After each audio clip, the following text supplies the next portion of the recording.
we're not spending enough attention and time now, what does it take? It's got to get worse. And that's typically why we fix problems. They get so bad that we end up having to face them. Really, really sad. It's a really bad cycle. Anybody that has addictive parents or parents with addictions knows this, understands. Teen Chris, I think it's Christine. How to confront a father that the way he acts is destructive to us. And I asked you to tell me more information if you can, but I never heard back from you. So I really wished you could. Can you do it again if you're even watching this video? I think you're Christine. Can you give me more information so I can help you answer this better? Because I think it's really important for me to know more, to even really acknowledge this. Because how do you confront a father that the way he acts is destructive?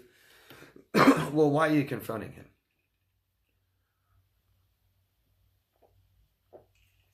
You want him to change. You want him to stop doing something to you, right? What do you want? How about this? Ask yourself, being fully aware, being very truthful and honest, what do you want? What do you want from a father? What do you want from, in a relationship with your father? What do you want? What do you want out of it? List everything you want. And then be very honest with yourself and ask yourself what your father is capable of doing. Does he want to?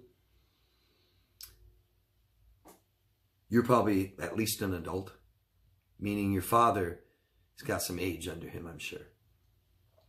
People don't really change a lot, especially as they get older, okay? And you don't have to confront him, okay? You don't have to do anything. You don't have to say anything. But you can't be around people who are destructive, violent, sick, unhealthy, exploitative, things like this. You can't be around it. Okay, so what's important first is that he can't hurt you anymore. That has to be a must. I hope that you can agree with that he's not allowed to hurt you anymore. Okay? So how can you make that happen? How can you avoid him ever hurting you again? And do you agree to that? I'd like to know. Is it okay for him to hurt you more? Or is it not? And so once you really make that commitment to yourself, right? You got to do it first. Put your foot down and say he's not allowed to be violent or hurt you ever again around you, okay? And then start realizing what you can do about it. Because you can't control him. You can't force him. You can't go like this. Now he can hurt you again, right? You're being vulnerable. I'd imagine that you probably give him more. Maybe there's a lot of dependency here, right? Where I can't fix the problems. I don't know how, but yet I stay in my dad's life. He continues to hurt me. It's got to stop. It's got to stop. A good way to communicate such intense things and that might be hard to communicate, might be hard to open up and stuff like this, is in a letter. I recommend to most people in situations like this, write a letter after you figure out what you want and what he's capable of giving you. And then if you want to ask for that, write a letter. Tell him how you feel. List feelings. Tell him how you feel. And then ask for what you want. Okay? Read that letter to somebody else. A professional would be the best. Then decide if you even want to send it or not. To have a functional, growing, loving relationship, it takes both. It has to be what your father wants, and he has to be capable of it. Okay? If not, and you continue to have a relationship with him, it won't be good for you. I promise that. So once you are more aware and truthful to yourself and realize what you're going to get from him, and that's it. If you can accept that and you'd like to continue that, then we have to stick to that. Okay? So if dad's not going to meet my emotional needs and dad doesn't meet my standards in humans, right? Dad's violent. Maybe he's not respectful. Things like this. If that's something you value, I'd be careful having him too close to you in your life, because then you'll be compromising these things. Okay? I always recommend getting help. This would be a good time to ask for help from somebody. And I don't mean a friend or a stranger or family. I mean hire a professional, okay? It's always the best thing to do. We always need help in our lives. If you don't do it, then you may feel like you're not worthy of that kind of help. And this may continue. Because oddly enough, your father is supposed to teach you this and teach you how to communicate, how to navigate, show you direction, show you how to do it. If he's destructive, he didn't teach you. That's why you're having problems, okay? So I try to learn from somebody else who knows how, not your father, okay? Good luck. Thank you. Keep asking me questions. Give me more details so I can talk about this next week more and tell you more. And is this the... Oh no, it's a different person. Almost the same picture. Okay, Connie from Virginia. Hello, Connie. My ex-narcissist husband took my stimulus money, and after I threatened him with legal action, he paid me but made it out like I was the bad guy, telling me good riddance, while he purposely made it nearly impossible to not have to go out of my way to get the money. Why so much disdain and drama? Well, yeah, I know he's got different emotions and this is behavior, but Connie, this is who he is. Okay? It really comes down to that. He's not like you, Connie, and values respect and integrity and emotional connection with people, right? And then he just kind of slipped. That's a behavior, right? We're talking about behaviors. Why? Why does he have so much hate and like drama? It's who he is. We're all so different. And this we need to accept this. I wrote, I'm so sorry, and I'm glad you got it. Pure entitlement and no empathy or compassion. You do, he doesn't. That's why. If you want to keep asking me, I'll love to tell you. Maybe you want to know why this happened or why was it formed. And I believe somebody else asked me a similar question later. So please try to continue watching, Connie, and I will help you maybe, I think, understand a little bit better of why this happened. I mean, why is he like that? Why does he not value empathy, compassion? And why is he so entitled? But why so much disdain and drama? Because he hates himself. He hates himself. It's real easy to figure out how somebody feels about themselves, and that's how they treat others and talk about other people, right? So pretend somebody is, talking bad about me for the last 4 years, right? How does that mean they feel about themselves? They hate themselves. Anybody that does things like this hates themselves, okay? He has so much anger because he was never allowed to be himself. His parents didn't approve, didn't accept him. So he had to pretend to be somebody else. And that's a huge loss of your childhood. And if you're not going to face that, it's going to make you angry. Probably has a lot of hate for people in general, but he really hates himself. Adrian. Hi, Adrian. No, you're addressing somebody else's question. Lily you're north from Philadelphia. Hi, Lily. How do you break up with a narcissist?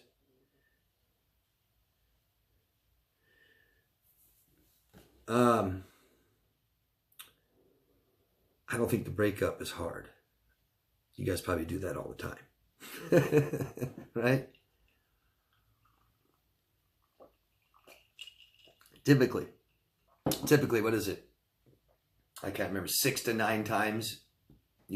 Or maybe it's, I can't remember anymore. Maybe 5. They say that in a toxic, narcissistic relationship, you tend to break up 5 times, 5 to 9 times, something like that. So how do you break up with a narcissist? You tell them it's over. How do you stick to it? Get help. Get help, get help, get help. I hear nothing but regrets. People get out of these relationships. If you don't want to regret more of your life, get help. we must have support. This relationship, if you're in a relationship with a narcissist, they become extremely dependent. They are extremely exploitative. They are extreme manipulators, and they know you. They know how to do it to you. They know what you are vulnerable, what makes you vulnerable. They will exploit your vulnerabilities. They will exploit people around you to manipulate you. They will exploit and manipulate the therapist, the counselor, the judge, the lawyer, your family, your friends. Good luck doing this all by yourself. And even just leaving them, that's just the first step. We got to heal, and we got to learn, and we have to fix ourselves so we don't do this again. I strongly recommend you hire help. You also need emotional support, people in your corner. Tell people. I can't tell you enough how many clients see me and they describe and tell me it's the worst experience in their life, and they haven't even told their best friend. Just like, damn. I know we are guilty, and we feel guilty, and I know we feel ashamed. But if this is the worst experience in your life and one of the hardest things you could ever do, good luck doing it alone. If you know drug addicts or alcoholics, they didn't do it all alone. Okay? That's why there's centers. That's why there's doctors. That's why there's organizations that help, systems. You need help. What we can't do by ourselves, we ask for help, and it's got to be the appropriate help. Okay? There's a lot of help out there for you.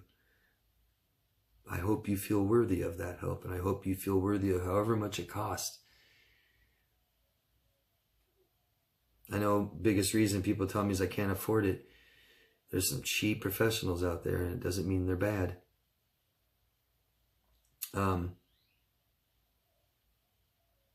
Cut all ties. Get rid of every single thing of theirs. Every little photo. Delete your social media. Don't just block them. Delete it. I'm telling you. And I know that most of you guys won't do this stuff. I know. Oh, no, I can't. I love Facebook. Okay, but do you love him contacting you and finding new, different, making up ghost accounts or whatever and contacting you? Do you like him stalking you and watching you and telling other people? No, but I love Facebook. Well, which one? Which one's more important? Your mental health and your future and your life, or Facebook? Be extreme. This is extreme. Be extreme. Exercise every day. Write off everything he owes you. Write off any money he owes you. Write off anything he has of yours. Change your phone number. Move. Have a lawyer contact them with a threat letter. Don't ever contact me again. Cease and desist all contact and anything you're doing about me. Tell everyone to never tell you anything about this person. It works. If you don't want to do it, you don't have to, but it works. You asked me, so I'm telling you. I have this attitude because this is what I commonly face. No, I don't want to do that. No, that's too extreme. No, I can't do that. No, I like this. I like that. I don't want to. It works. It works. Take all your daily vitamins and supplements and do everything you can to exercise to start really tackling the source of your problems like anxiety and depression, any kind of eating disorders, addictive disorders, addictions. Okay? This is your life. This isn't one tiny little part. This is your whole life. Okay? It's your whole life. We need to all try and be better people. Anyways, I recommend these kind of things for anyone. Doesn't matter what you're going through. It's just healthy. Okay? Good luck, Lily. But please keep asking me questions. Okay? I'm here for some support, what little support I can offer you through doing these videos. But keep asking me questions so you keep learning, okay? Thank you. Willa from Jersey. What is the definition of the term socially inept? What causes this on people? I used that term in last week's video, and Willa wants to know more about social inept. So we're one of the most, if not the most social creature on the planet. We have no teeth, no fangs. I mean, no big claws. We don't have a horn sticking out of our head, a spiky tail. We aren't covered in poison. Not much really out there to defend ourselves, really, right? Imagine being stripped down of anything you own and just sent out into, some area in Africa full of lions and big cats and crocodiles and hippos and all these things that'll kill you. How did we survive? How do we become so in control of our environment? Through numbers. Through numbers. And the only way that works is being social interaction. Okay? It's the only way we are here. We've almost become extinct a couple of times at least. And if we weren't social creatures, we would have. We'd be just like every other man that has gone extinct. So we have to communicate. We must communicate. And we aren't born knowing how to do this. So we have teachers. And our biggest teachers are our parents. And when our parents don't talk to us, we aren't learning to communicate. Okay? And when you have very neglectful parents or narcissistic parents, like people who end up being socially inept do, they aren't talking to you. They aren't talking to you about real deep, meaningful things, especially emotional part of your life. They totally ignore that. And maybe the only conversations they have is just talking crap about somebody, complaining, yelling. So that child doesn't learn how to socialize. Because the only way you're going to get what you want truly is by being vulnerable and being very good at communication. It may be the most important thing in the world. Maybe the most important tool we have, ability we have to communicate. Look at Helen Keller. For those of you who don't know, Helen Keller is a person, a female that was born, can't speak, can't talk, can't hear, can't see. She's reported to be extremely angry. I would imagine so. People who can't socialize very well, narcissists and borderlines, they got anger problems, don't they? They don't know how to get what they need. The only way to meet your emotional needs in a healthy way that lasts is internally, to do it yourself. Okay? And I know we need people, right? But we can't need one person. We can't just say, gosh, I need you or I'm screwed. That's dependency. I need to know how to have my needs met in a relationship with you. And that's done by communicating. And if my parents didn't teach me because they don't know, I'm not very good at it. And the extreme of it is completely socially inept. Completely. I have witnessed people. It's unbelievable. I have witnessed people that cannot go through one day of their life without problems. They cannot. They cannot give themselves anything they need. Nothing. And they cannot get through a day, half a day, without problems and fighting and arguments and accusations with people. They'll go on a vacation and they'll call for a taxi, right? And the person on the phone asks them a question, they have a problem. It's like, can't you just stick with what you want? You need a taxi. Why all this other crap? Because you don't know. You don't know how to talk. You don't know how to communicate. You don't know how to be vulnerable. You don't know how to look inside yourself because you shut yourself off. So you don't really know how you feel. You really don't know what you want. You don't know what you need. So when you say this, it changes the next second. I want this. No, I don't. How many times has somebody told you they want to do something and they don't do a single thing about it? Do you really want to do? God, I can't wait to do this. I want to go here. I want to do this. I want to learn that. And they don't do a single thing because they don't know who they are. They don't know what they're doing. They don't know how to communicate any of it. How about the verse that says, you should know how I feel. I shouldn't have to ask. I shouldn't have to tell you all the time. Don't you know me by now? You knew I was in a bad mood. You shouldn't have done this. You shouldn't. No, you should be communicating things. Telling your partner how you feel and asking for what you want. That's communicating. But they won't do it, will they? A narcissist, borderline, sociopath, psychopath, they gotta be vulnerable and look inside and say, hey, oh, I feel insecure. Can you please be? No, they're not going to do that. They don't know how. And that's social ineptness. Literally, like I was saying, I know somebody who, you know, problem with the taxi picks them up, takes them to the airport. They try to check their bags in the airport. Now they're getting into it with the lady at the check-in. They got offended at something. They don't know how to say it right. And they say something and it comes out offensive. And now this person doesn't want to deal with it anymore. And now they don't understand. They think that they're being picked on and shunned. Now they're upset. And now they're going to call the police, right? I'm going to do a video about Karens soon. Anybody know it? Karens? Socially inept. Can't get through. Can't function through a day. Can't just stick with how they feel and what they want and what they need and just communicate that. Be vulnerable. No, can't do it. Don't know how. So they get on the airplane and they get into it with the stewardess. Then they get off the airplane and they get into it with the next taxi. And they go check in their hotel and they get into it with the front desk clerk. And then when they get into their room, they complain about something. Someone comes up and tries to fix it. A maintenance guy, and they get into it with the maintenance guy. And then it's just, I've seen it. Where they can't have one single interaction with somebody without a problem. Socially inept. That's what that is. So they stay at home and they stay depressed and they never fix it and never change, or they keep manipulating people until they find somebody to enable them to not ever communicate well. Just give them what they want. Next question is from Mike from Sweden. Hello, Mike.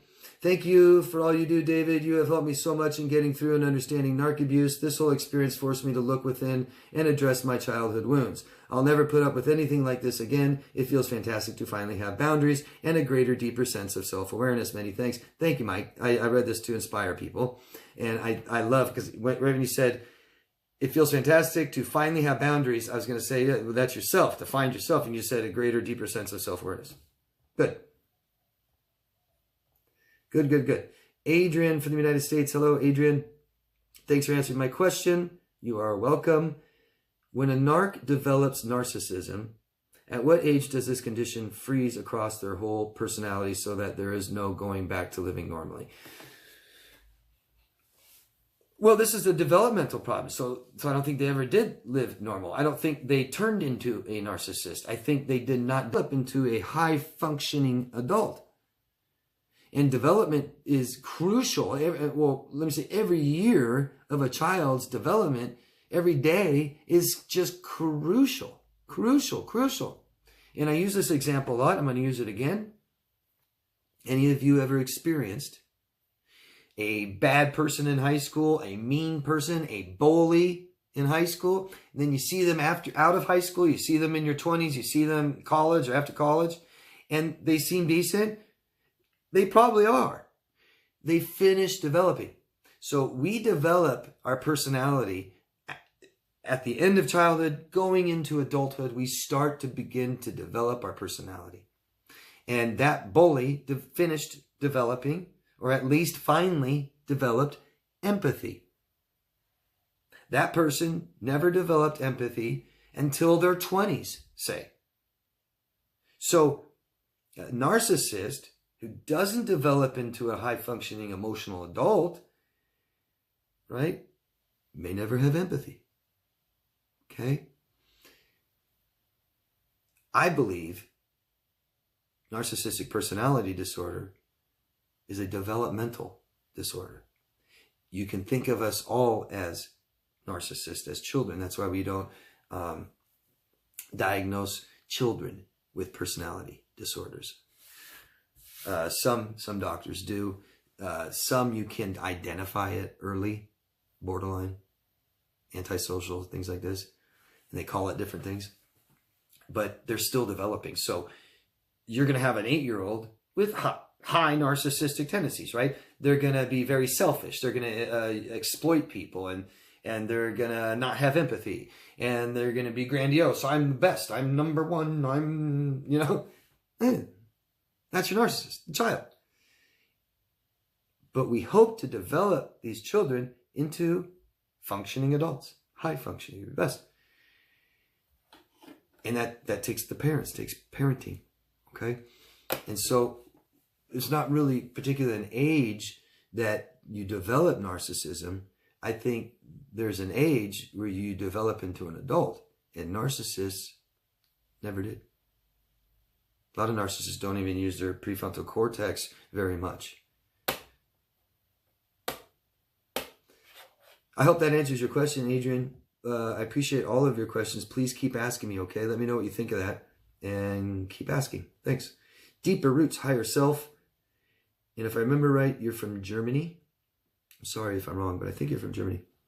I had an eye-opening insight again. I met someone's 4-year-old boy, and that boy wants constant attention and is constantly gaslighting adults, and he knows what he's doing. He's smiling while he does it. What did I just say? Little children are little narcissists, right?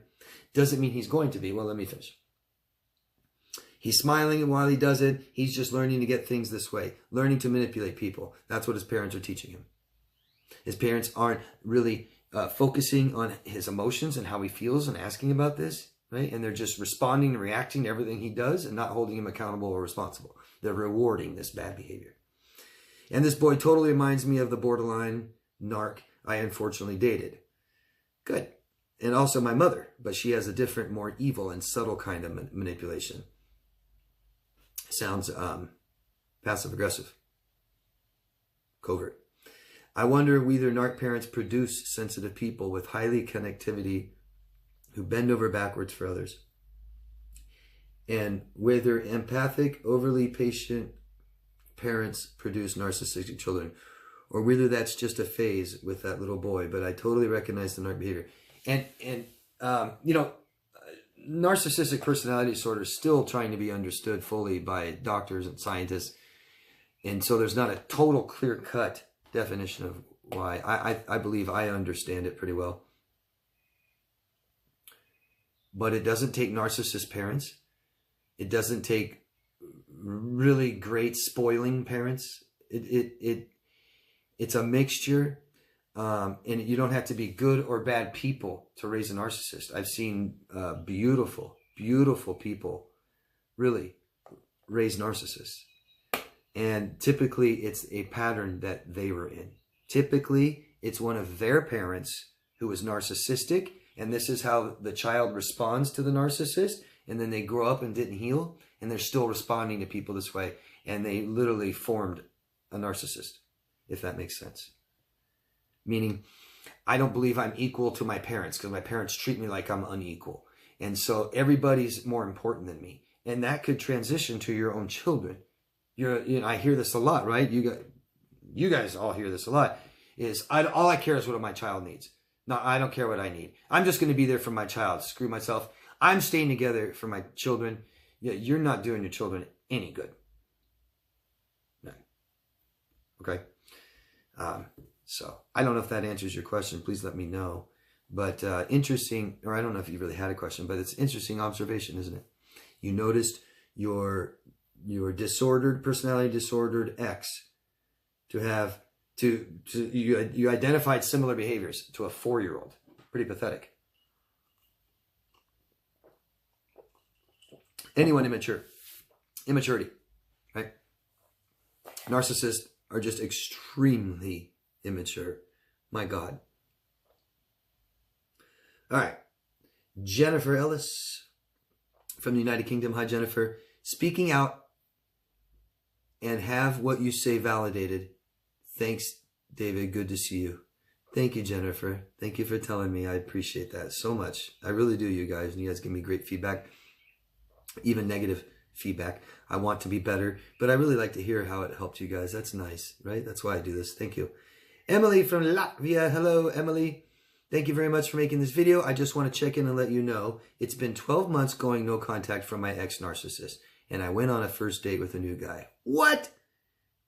You did? On a first date, he said he is still married. Huge red flag. Did you meet this guy on a dating site, by the way, Emily? What is a married man doing on a dating site? I said, please call me when you are free. What if he calls you next week? Says, I'm free. Know this. Ask yourself this, Emily. I could not sleep that night, as if it was so hard to put up a healthy boundary, but I did it. I guess it will get easier and easier each time. I promise you it will. I promise. Boundaries are just communicating what is comfortable or uncomfortable. Your comfort zone. That's it. That's it. And being that you've already been raising children and it's this uncomfortable shows that you weren't taught this. Shows how important it is. So for most people in the beginning, or all, it's somewhat uncomfortable, scary, feels awkward, feels so guilty. I don't want to hurt their feelings. They really needed my help. Good. The important part is that it was a positive experience. So your brain will allow you to keep doing it more and more. Thanks for sharing that, Emily. I just like to read stuff like this to inspire other people. Kimberly, I highly recommend a session with David. Truly eye-opening. Hi, Kimberly. Thank you very much. That's awfully nice to say that. And that's it. All the questions and comments. Thank you, guys. Please keep asking me questions. Please, after I answer it, let me know what you think.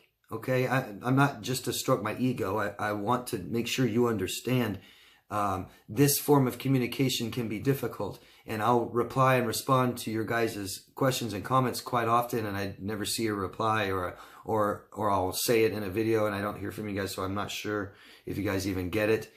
So let me know if you can, and keep asking, okay? If I don't understand your question or I miss it, keep asking. I won't do it on purpose. I don't care what the question is. If it's too personal, I'll tell you, but it's not offensive to me at all. Ask me anything.